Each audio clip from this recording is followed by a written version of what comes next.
ആഭ്യന്തര വിപണിയിൽ നിഫ്റ്റി അങ്ങനെ 23,000 എന്ന ലെവൽ ബ്രേക്ക് ചെയ്തിരിക്കുകയാണ്. പല ഓഹരികൾക്കും മികച്ച പ്രകടനം കാഴ്ചവെക്കാൻ സാധിക്കുന്നുണ്ട്. അക്കൂട്ടത്തിൽ ഡിഫൻസ് ഓഹരികളുടെ പ്രകടനം വിലയിരുത്താം.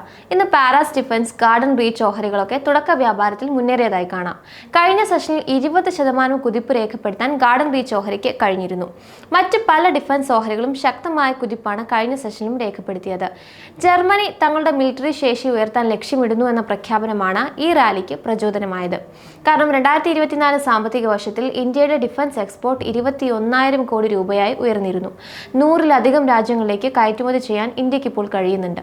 അതുകൊണ്ട് സ്വാഭാവികമായും ഡിഫൻസ് മേഖലയിലെ എക്സ്പോർട്ടിന് അനുകൂലമായ അപ്ഡേഷൻ വന്നത് ഓഹരികളിലും മുന്നേറ്റമുണ്ടാക്കി. നമുക്കറിയാം, സർവകാല ഉയരത്തിലേക്ക് എത്തിയ പല ഡിഫൻസ് ഓഹരികളും 2024 30 മുതൽ 60% വരെ ഇടിഞ്ഞിരുന്നു. എന്നാൽ സ്ഥിതിയിൽ മാറ്റം ഉണ്ടാകുമോ എന്നതാണ് ഇനി ശ്രദ്ധിക്കേണ്ടത്. ഗാർഡൻ റീച്ചിന്റെ കാര്യം നോക്കാം. ഓഹരിയിൽ ഇന്ന് മുന്നേറ്റം തുടരുന്നതിന് മറ്റൊരു കാരണം കൂടിയുണ്ട്.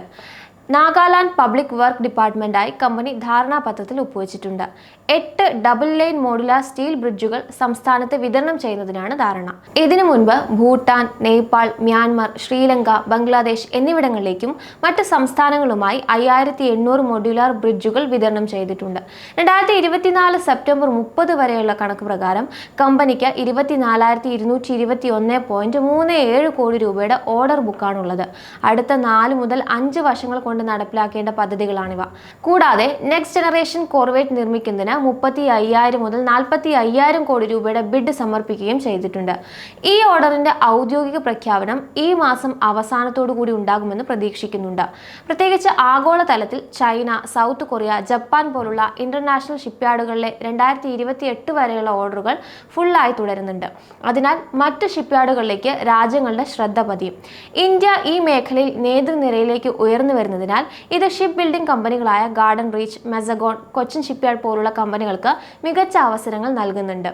2030ഓടെ ഗ്ലോബൽ ഷിപ്പ് ബിൽഡിംഗിൽ ആദ്യ 10 രാജ്യങ്ങളിൽ എത്താനാണ് ഇന്ത്യ ശ്രമിക്കുന്നത്. നിലവിൽ 22ാം സ്ഥാനമാണുള്ളത്.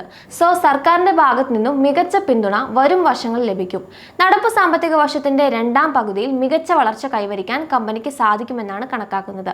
പ്രമുഖ ബ്രോക്കറേജായ HDFC സെക്യൂരിറ്റീസ് മീഡിയം ടേമിലേക്ക് ഓഹരിക്ക് ബൈ ശുപാർശ നൽകിയിരുന്നു.